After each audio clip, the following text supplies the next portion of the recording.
So may I be recognized? Hello. Ms. Larce, you are now recognized. I move to lay on the table the remaining agenda regarding the adjournment of the meeting and modify it to 6:05 p.m. for the last minute reminders. Thank you. It was the remaining agenda a while ago.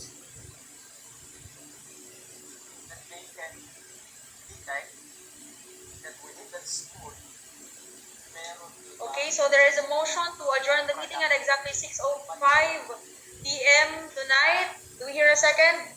And don't Second the sorry, I would like to Motion. sorry, I would like to restate the motion. There is a motion to adjourn the meeting and lay on the table the present resolutions and the succeeding resolutions for this assembly. Do we hear a second? I second the motion. Second the motion. Madam Chair, I Now, would are like there to Yes, Mr. Llorente, you are now recognized. Thank you, Madam Chair. My objection po pertains to the motion itself, since again there are two premises po to the motion. One being for the to setting the adjournment time at 6:05 p.m. and then the second premise po is on the to lay under the table the agenda for this meeting for this meeting. So um if the honorable representative from the College of Seng can from Seng can divide po the motion into two parts. First we have to lay under the table the agenda and then proceed with the setting of adjournment. Thank you, Madam. Okay, so there is a manifestation from Mr. Llorente that the motion of Ms. Larce should be individually presented to the body. So may we hear, or Ms. Larce, would you like to restate your motion? Again, kindly restate your... Yes, Ms. Larce? I mentioned that I moved to lay on the table the remaining agenda a while ago and modify it to 6:05 p.m. for the few reminders if you have any, so that we can adjourn properly and organize. Thank you.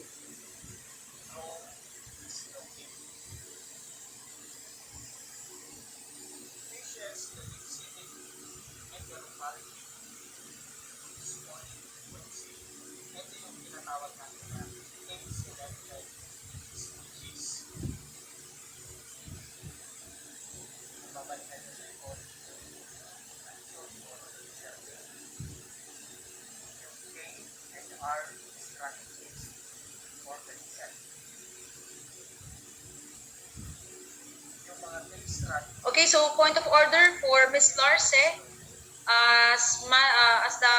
according to the manifestation of Mr. Llorente, we would like to manifest that the motion to first be raised will be about laying on the table of the rest of this pending resolution and for the rest on succeeding resolutions, and to individually raise the motion for the time of adjournment of this assembly.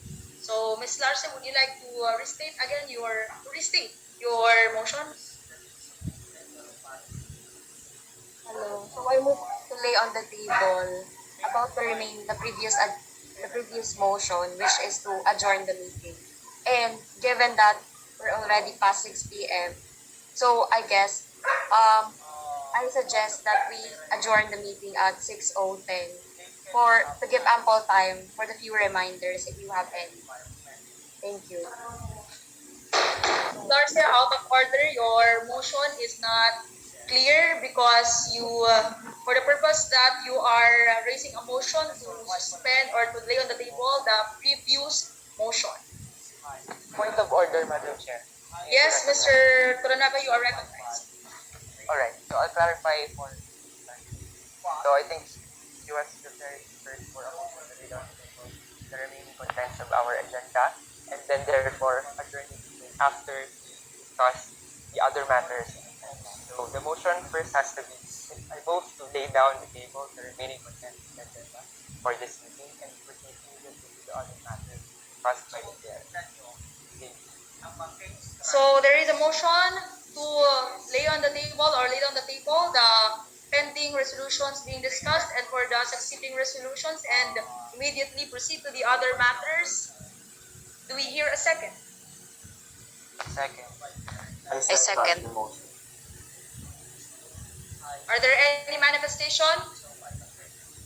Madam Chair, I would like to be recognized. Yes, Mr. Aller, you are recognized. Thank you very much, Madam Chair. I would like to address all the members of the General Legislative Council meeting. I would like to reiterate that my board meeting is scheduled at April 7 at Catanduanes State University. So if we cannot approve these resolutions before the set date, I will not be able to bring it with me to the Board of Regents, and then it will be the task of the next student regent. And I believe that the urgency of the matters to be discussed shall be reconsidered. And so, before we vote for the laying on the table of the current resolutions and the other resolutions, I would like to express that I am very hopeful that some of these resolutions that you have passed, I may be able to bring with me to the Board of Regents. And then I hope you help me to do it by approving it and expediting the process of approving all of the proposals. Or you would like to, I would like Madam Chair to at least schedule a special General Legislative Council meeting before my board meeting so that I would be able to bring it with me. And I would like to thank all the authors of the resolutions. Thank you very much, Madam Chair. Thank you so much, Mr. Aller.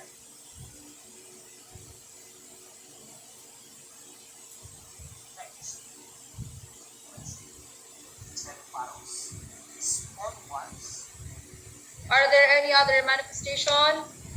Let's go back to the motion. Are there other manifestation? Madam Chair, I would like to manifest.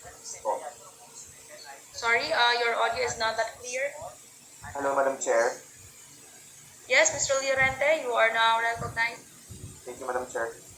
With the manifestation of our honorable chairperson, since this resolution needs to be approved before the board meeting on April 7, I think this council should double its effort in passing this resolution. I think we have at least 9 resolutions pending. So I hope that this council can pass at least 4 or 5 resolutions for this meeting alone, so that we can submit so that the chairperson can submit this resolution to the Board of Regents for its approval. I think if I'm not mistaken, the last General Legislative Assembly, which was presided by Ms. Chapno, ended at 9 p.m. during their time, because they wanted to pass as many resolutions as they can. So I hope that the members of this body can make some sacrifices for the student body. Thank you, Madam Chair. Thank you for your manifestation, Mr. Llorente. We shall go back to the motion to lay on the table the resolutions. Do we hear, are there any more manifestations? Again, are there any manifestation? Hearing none, we shall now proceed to the division of the House. Are you now ready for the question? Question. For those who are in favor for to lay on the table the present resolution and for the succeeding resolutions, kindly vote through the poll via the group chat that is designed and created for the voting members of the assembly. And to those who are not in favor and for those who wish to abstain, kindly do the same. You will be given a maximum of 1 minute to cast your vote.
I now have the results.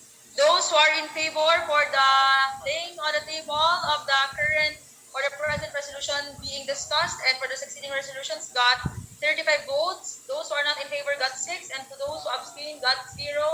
Therefore, I now declare that the motion to lay down the table the present resolution number 3 series of 2022, the resolution entitled a resolution upgrading the student identification card of students by changing the barcode system with quick response or QR code system and appropriating funds therefore and other purposes, and laying on the table as well the succeeding resolutions is hereby declared carried and approved. Now we shall proceed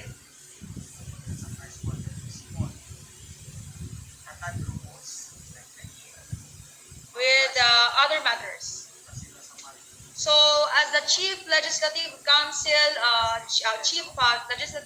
Officer, it is my due responsibility to present to you the important resolutions that has been ratified or passed by the previous General Legislative Assembly. Therefore, I shall now present to you the 2 major resolutions that will be forwarded to the Board of Regents by the Chairperson and Student Regent of the University Student Council, Mr. Mark Louis Eller. I shall now be reading it to you for the information of everyone. Yes po, sir. Madam Secretary General, may I please request for your assistance in the presentation of the resolution. First is the resolution to promulgate the Magna Carta for lesbians, gays, bisexual, transgender, queer, intersex, and allies or LGBTQIA in Bicol University as proposed by the STRO Committee and sponsored by the STRO Committee from the previous General Legislative Assembly academic year 2018 to 2019. Whereas Bicol University is a world-class university and an academic institution that produces leaders and change agents for social transformation and development. Whereas students of Bicol University are diverse in nature and have different sexual orientation and gender identity expression. Whereas the lesbians, gays, bisexual, transgender, queer, intersex, and allies or LGBTQIA community of Bicol University has experienced and is experiencing discrimination in many different forms due to the lack of acceptance by the society. Whereas the lesbians, gays, bisexual, transgender, queer, intersex, and allies or LGBTQIA community of Bicol University needs to be catered to and given equal rights. Whereas pursuant to the idea that the Bicol University produces change agents for social transformation and development, Bicol University shall provide the students' needs. Now therefore resolved as it hereby resolved that Bicol University to promulgate the Magna Carta for lesbians, gays, bisexual, transgender, queer, intersex, and allies or LGBTQIA in Bicol University. The Magna Carta reads as follows. First item is the right to organize student organizations. The LGBTQIA shall have the right to form an organization relative to the LGBTQIA community provided they comply with the requirements provided by the Office of Student Affairs and Services or OSAS. Under item number 1 is letter A, if the organization is subject to accreditation, and second consideration is if the existing org is subject to re-accreditation. Second item is the right to admission. No LGBTQIA students of Bicol University shall be denied admission to any college or institution or even in the programs on account of his or her gender identity and physical attributes unless both parties has agreed upon common interests. Item number 3, right to full student services. Bicol University shall have an LGBTQIA students fund in order to develop, enhance, and address LGBTQIA students' needs. Item number 4. Following item number 3, continuation, the school shall endeavor to provide free HIV testing and sexual protection, example, condoms, to LGBTQIA and interested students. It shall be the responsibility of the school authorities to provide students with adequate laboratory, library, research, recreation, and physical education facilities. It shall be the responsibility of the school administration to promptly notify students concerned of letters and other communications it receives in behalf of the students. Item number 4, right to perform in policy making. No LGBTQIA student shall be deprived of participating in policy making. Item number 5, right to expression. Subject to existing laws, students shall have the right to free gender expression. They shall have the right to peaceably assemble and petition the government and school authorities for the redress of their grievances. Under item number 4 is the letter A, gender-sensitive documents. Documents shall be gender-sensitive. Likewise, of being sensitive in oral communication, it too should be in written form. Letter B, the uniform. LGBTQIA students have different SOGI. Students shall be allowed to choose and wear the uniform they want according to their gender identity, provided that it is proper and neat-looking. Letter C, use of facilities. LGBTQIA students shall be allowed to use facilities regarding gender identity. Item number 6, non-academic services. LGBTQIA students shall have freedom to access non-academic activities such as A, travels, B, conferences, and C, seminars. For item number 7, about bullying. Under item number 7 is letter A, student to student. Strong committee shall act to protect the interests and rights of the oppressed students of LGBTQIA prior to the guidance counseling. Letter B, teacher to student. Strong committee shall act as the guiding committee to proper distribution of justice. Item number 8, the right to competent instruction and quality education. No LGBTQIA student shall be denied of competent instruction and quality education on account of his or her gender identity or physical attributes. Students shall have the right to make a written report of the action of their teacher's performance and shall submit it to the department chair and to the dean. Furthermore, the Students' Rights and Welfare Committee asks the hearts and sense of the social responsibility of each and every legislator of the General Legislative Assembly as to uphold the principle of protection of the oppressed minority. Furthermore, these LGBTQIA students are students of Bicol University that has concerns that should be addressed by student council and administration. However, this is to preempt future oppression of this honorable sector. So that is all for the previously ratified resolution from the previous or the resolution to promulgate the Magna Carta for less. Please go back to the previous document. Promulgate Magna Carta for lesbians, gays, bisexual, transgender, queer, intersex, and allies or LGBTQIA in Bicol University. We shall now proceed to the next resolution. This second resolution I will be presenting is have been also ratified by the previous General Legislative Assembly from academic year 2018 to 2019, and the principal author of this is Mr. Christian Lloyd D. Marcaida. The resolution reads, whereas the Bicol University as an institution that catalyzes developmental change and aims to produce world leaders and change agents as its vision, whereas this institution upholds a humanitarian sense of responsibility and serves as a crusader on giving equal recognition to all genders existing in our society, whereas our society's role is to have a more sustainable relationship in a micro to macroscopic sphere to create a harmonious society that respects one another regardless of differences. Whereas the status quo, not only in Bicol University but all over the world, is rampant of discrimination. Whereas as an institution that is committed to social responsibility should contribute in diminishing such violence towards the minority, especially those who experience the deprivation of their rights. Whereas the sexual orientation, gender identity, and expression is one of the bills that promotes on equality and has the nature of protecting the discriminated sector of society. Whereas this bill, upon consideration of the human rights as inherent to each and every one of all living human beings, helps to eradicate all or levels the status quo of LGBT members and other persons who are different from the rest in our country as a realization that we are all human beings and are equal.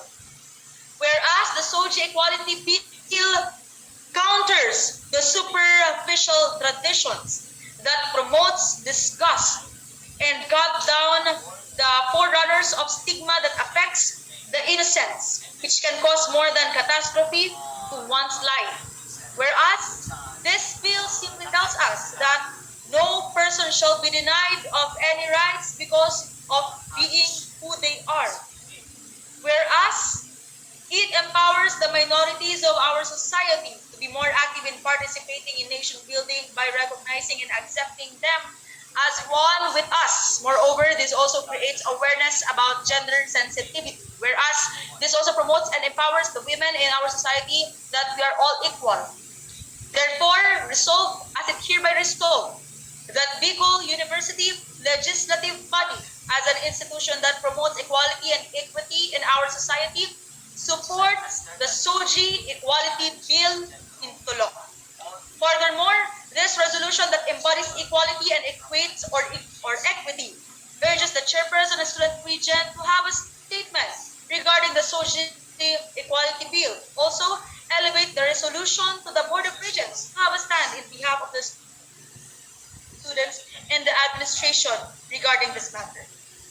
So that's all for the two resolutions that will be forwarded to the Board of Regents. Just for the information of everyone, these two resolutions are retrieved by the incumbent internal vice chairperson and has been confirmed from the previous General Legislative Council officers or members.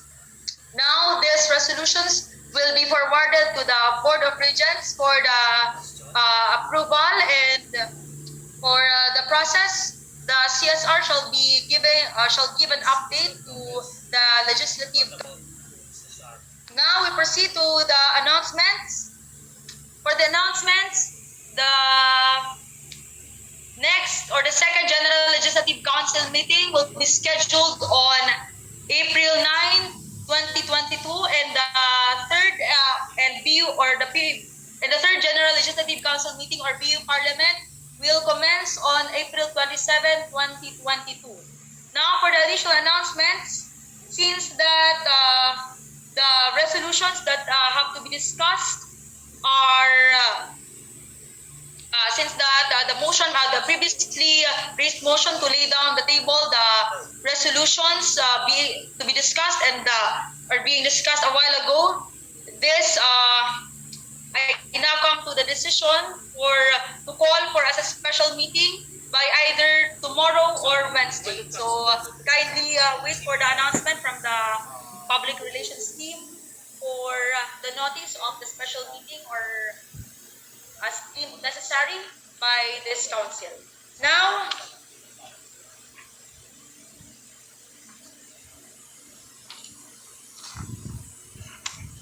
I just have to check the order of business. Now that's all for the announcements. But before that, I would like to recognize Miss Hanoras of. You are now Good recognized. evening, Madam Chair. I am Arnold Jansanao, and I am standing on behalf of Madam Sami Hanoras of Buklod BU. Just a point of inquiry regarding the announcement a while ago on the resolutions to be presented to the Board of Regents. Will the previous resolutions, particularly the Magna Carta and the resolutions supporting the Soji Bill, will still be credited to the previous authors of those resolutions? Thank you for that inquiry, Ms. Sanao. To answer in response to your inquiry, yes. Of course, it's the right of the previous authors to be recognized and be given the recognition for allowing these resolutions to be ratified. That's why we will be giving them the proper recognition as to why these resolutions will be now forwarded to the Board of Regents, because as the Chief Legislative Officer, it's only my responsibility to lobby to you and transparent as to what transpired to the previous General Legislative Assembly. Thank you so much, Madam Chair. Thank you so much, Meg Sanao. Are there any more manifestations?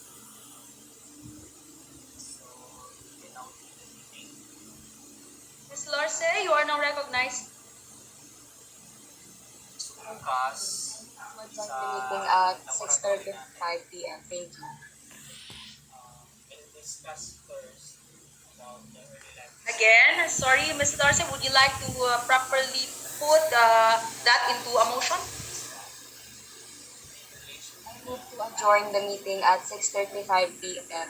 Thank you.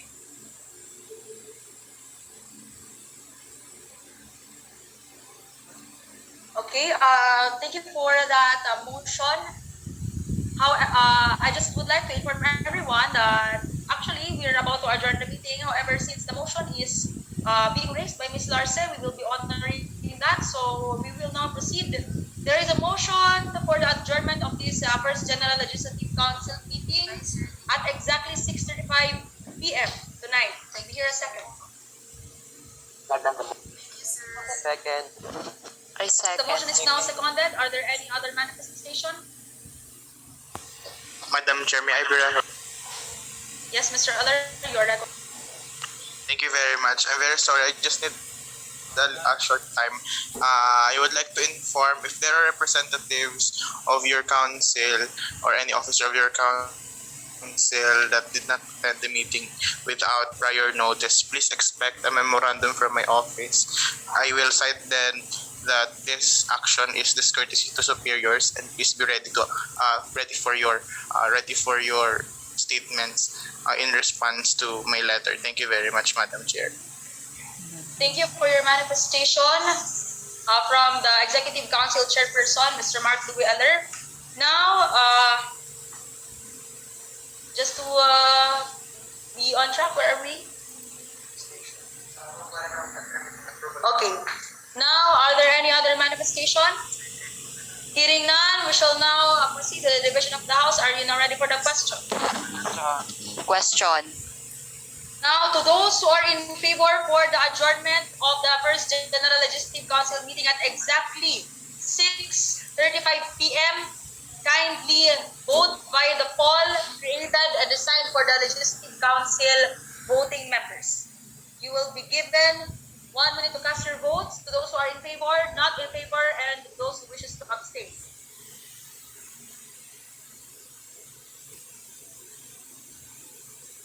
Now, to maximize the time while you are casting the votes, I would like to request everyone to please turn on your cameras as we will be having our documentation for this assembly.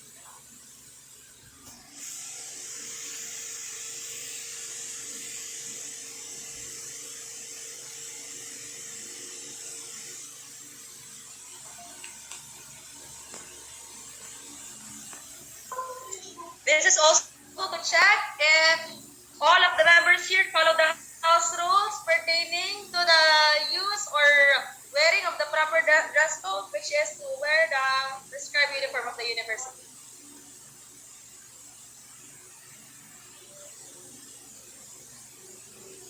Madam, may I be recognized quickly?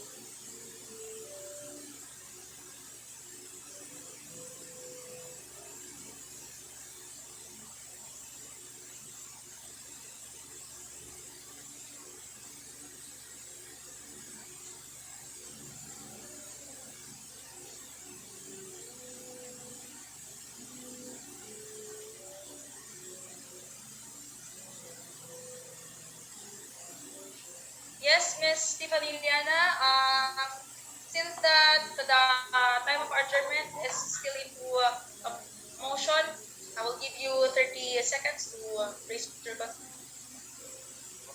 Thank you, Madam Chair. Are we to have excuse letters for our next assemblies to come? Yes, kindly expect excuse letters, usually signed by the OSAS. Thank you po, Madam Chair. Now we shall proceed. Or are there any one who would like to raise a motion to extend?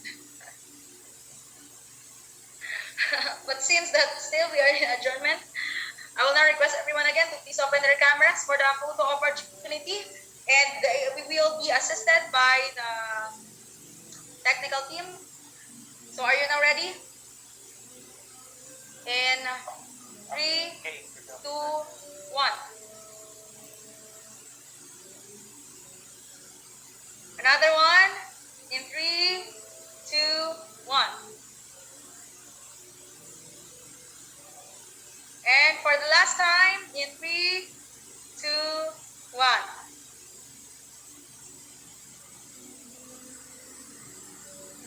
I believe the technical team has already captured the photo. Now, thank you very much. Let's go back to the motion that is now, I think it will be left behind. The type. I need to have the results from the Secretariat. It's 6:36 p.m., by the way.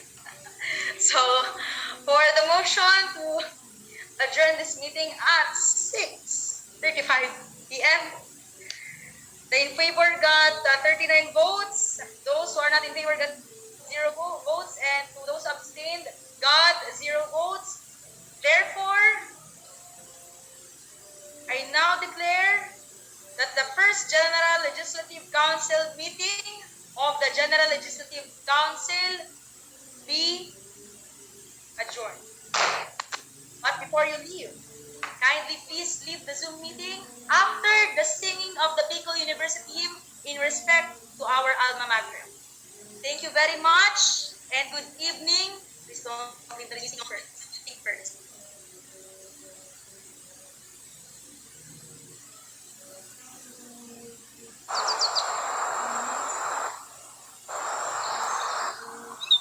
This is the story which to sing from a school to honor and living. A temple built on man of firmness, humble for you to walk with Christ. For he will always see you guide, although we tread on distant lands.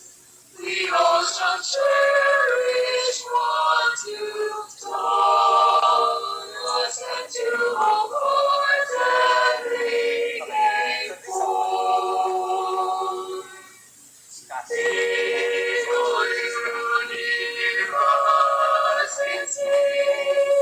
Turning source of wisdom, fountain of courage, hope and love, seed of truth and light. Before university, turning torch of wisdom, fount of courage, hope and love, seed of truth and light. Survival of the offspring.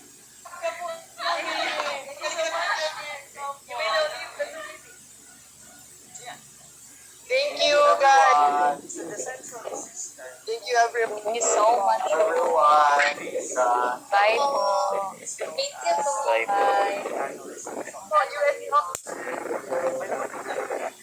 Thank you po.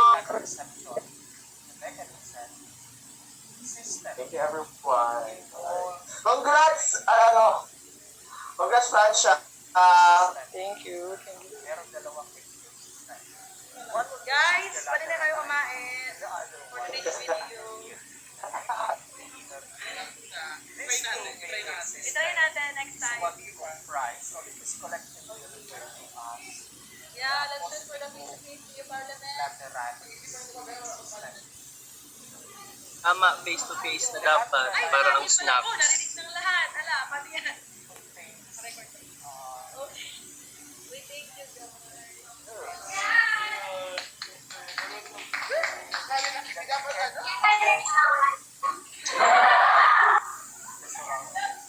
Ay, oh my gosh, nakaon ako ng video na nakikita nila yung napakapangat kong mukha.